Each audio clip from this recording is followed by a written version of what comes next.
muvandimwe, reka twongere dushimire Imana yacu, reka tuyihimbaze kubwo kugera neza kwayo kwinshi, reka tuyishimire urukundo rwayo rwinshi, ubuntu bwayo n'uburinzi bwayo byabanye natwe muri ibi bicuku by'ijoro.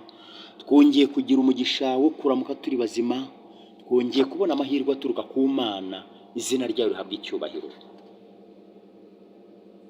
Reka rero twese abatuye isi dushimire uyu mwami ibyo yadukoreye, tugira tuti ishimwe, icyubahiro no guhimbazwa bibi byawe none n'iteka ryose, amen. Reka rero tubahe ikaze mu byigisho by'ishuri ryo ku isabato, byigisho biyobora abakuze kwiga Bibiliya. N'ibyigisho by'igihembwe cya kane, umwaka w'ibihumbi 2024, aho tugiye kwiga insanganyamatsiko zo mu butumwa bwiza bwanditswe na Yohana.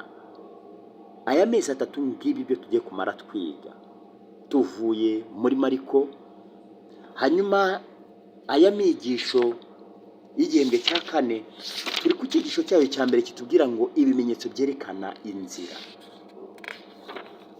Ingingo rero y'uyu munsi iratubwira ngo ibindi byo kwigwa no kuzirikanwa ni ingingo yo kuwa gatandatu w'isabato, ingingo ya tariki ya 4. Reka nkwibutse ko icyo kwigwa cy'iki cyigisho twakomeje kubona umunsi ku wundi ari kiboneka muri Yohana igice cya 20:30, aho batubwiye ngo hariho n'ibindi bimenyetso byinshi Yesu yakoreye imbere y'abigishwa bitanditswe muri iki gitabo, ariko ibi byandikiwe kugira ngo mwizere yuko Yesu ari Kristo, umwana w'Imana, kandi ngo nimwizera muherwe ubugingo mu izina rye. Hari impamvu ibi byose byanditswe, hari impamvu ibitangaza Yesu yakoze byanditswe, ni ukugira ngo biduhamirize Kristo ko ari Imana, kandi mu by'ukuri ko ari umwana w'Imana, kandi mu by'ukuri ntibishirire aho ngaho, ahubwo twizere n'uwo mwana. Reka rero dusenge maze twinjire mu ngingo y'ibindi byo kwigwa no kuzirikana. Turagushimye Data mwiza, tugushimira urukundo rwawe n'ineza yawe. Abana bawe tugiye kwiga ijambo ryawe, udufashe rikomerere muri twe mu izina rya Yesu, amen. Ibindi byo kwigwa no kuzirikanwa kuwa gatandatu w'isabato. Nta cyizere Yesu yari yigeze amuha cy'uko Imana iri bumufashe. Uwo muntu byari kumushobokera gushidikanya, maze akaba atakaje amahirwe rukumbi yarabonye yo gukira. Ahubwo yizeye ijambo Kristo amubwiye, maze abonera imbaraga mu kurikurikiza. Ugukurikiza ijambo yabwiwe na Kristo byamuhaye imbaraga zo gukira. Natwe nuko iyo dukurikije ijambo rya Kristo, iki ijambo ry'Imana ritubwira, umusaruro dukuramo ni ugukira. Izina ry'Uwiteka rihabwa icyubahiro. Dushobora kwakira gukira mu by'umwuka binyuze mu kwizera nk'uko icyaha cyadutandukanyije n'ubugingo bw'Imana, ubugingo bwacu bwaguye ikinya. Nshuti muvandimwe, hari igihe ubugingo bwacu bugukinya, ugasanga rwose turaryamye, turi aho ngaho, ntituzi ibipfa n'ibikira mu bya mwuka. Twebwe ubwacu nta bushobozi dufite bwo kubaho imibereho itunganye burengeje ubwo icyo kirema cyari gifite bwo kwigenza. Mwene abo bantu bihebye kandi bari mu ntambara, nibararame neza n'impuhwe bitarondoreka, agira ati, mbese urashaka gukira? Nshuti muvandimwe, abari mu bibazo nk'ibi byo bose, inama ni ukurarama tukareba umukiza wacu Yesu Kristo, tukamuhanga amaso. Nawe aratubwira ngo, mbese urashaka gukira? Umukiza yubitse umutwe, areba uwo yaguze amaraso ye, akamubwirana ineza n'impuhwe bitarondoreka ati, mbese urashaka gukira? Kandi uyu aragutegeka ngo izere ijambo rye. Ibyo birashoboka.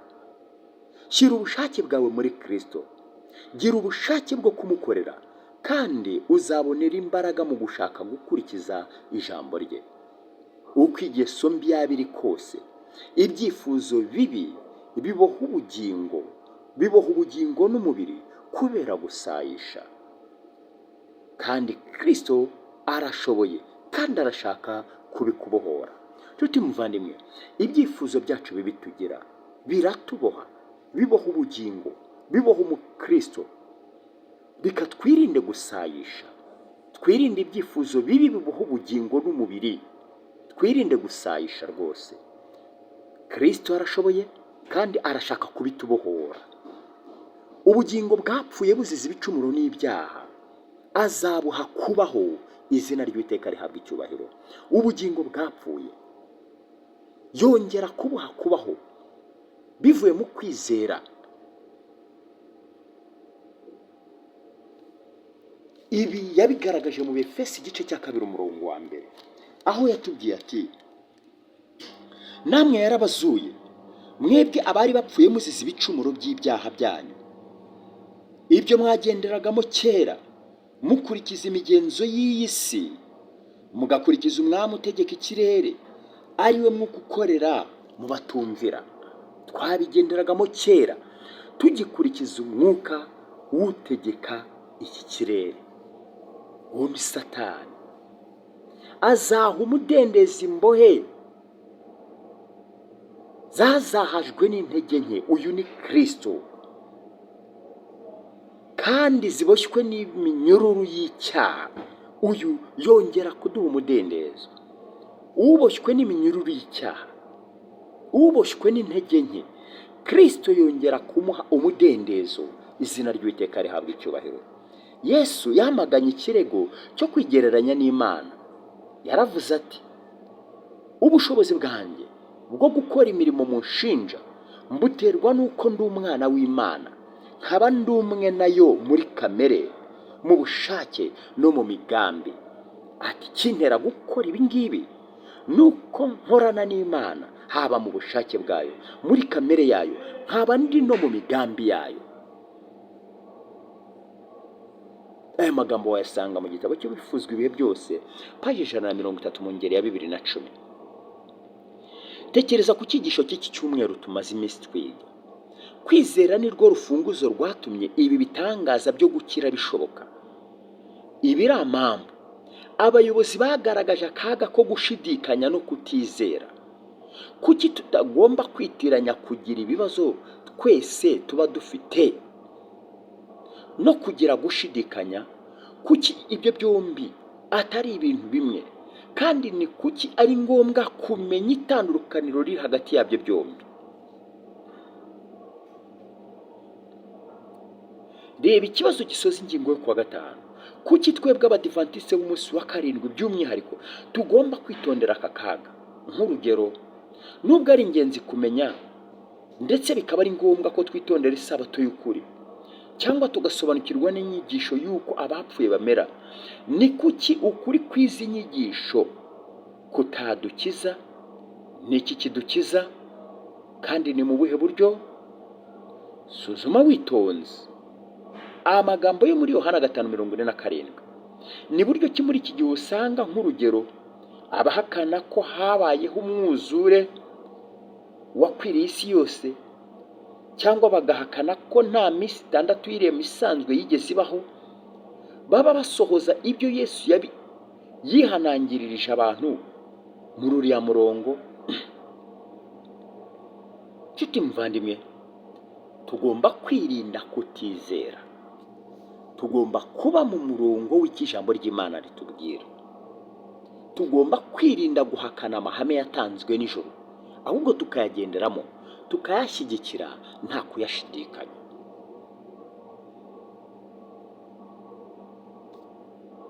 Ibuka iki ngiki, kwizera ni rwo rufunguzo rwatumye ibitangaza byose bikorwa. Kwizera, the heaven currency, ifaranga rikoreshwa mu bwami bw'ijuru. Reka tugire kwizera muri twebwe, twizere icyo umwami Yesu yavuze. Twirinde gushidikanya, kuko ari wo mutego abakera baguyemo, ni umutego abayuda baguyemo. Ntibizera uwo Imana yatumye, maze bituma bagerwaho n'akaga n'imibabaro myinshi cyane. Imana yacu tugirire neza, dwe guhagarara mu byizerwa, iduhe kuguma mu byizerwa. Nibyo mbasabira mu izina rya Yesu, amen. Turagushimye mwami mwiza, uri Imana ikomeye, ugira neza, ukunda kubabarira. Reka rero tugushimire kuko uri umwami. Tugushyize mu biganza abana bawe bose bumvishira ijambo, ubahe umugisha, ubarinde kandi ubarengere. Abadamu batwite turabakweretse, abari mu mazu y'imbohe tubagushyize mu biganza. Imfubyi n'abapfakazi ubarengere, uzibe icyuho. Urubyiruko rwacu turarukweretse, abasore n'inkumi, komeza kubarwanira no kubaha Mwuka Wera kugira ngo bayobore mu nzira bacamo. Kandi mwami mwiza, bariya bari mu mazu y'imbohe bose twakweretse, ubahe kwihana no guhindukira bakava mu byaha. Kandi data, urenganura abarengana. Reka rero ubuntu n'amahoro bituruka kuri wowe bikomeze kugera muri twebwe. Aho tugiye kwerekeza intambwe zacu kuri uyu munsi wo kwitegura isabato, duhirwe nawe. Turakwizeye nk'Imana, utugirire neza. Mu izina rya Yesu, amen.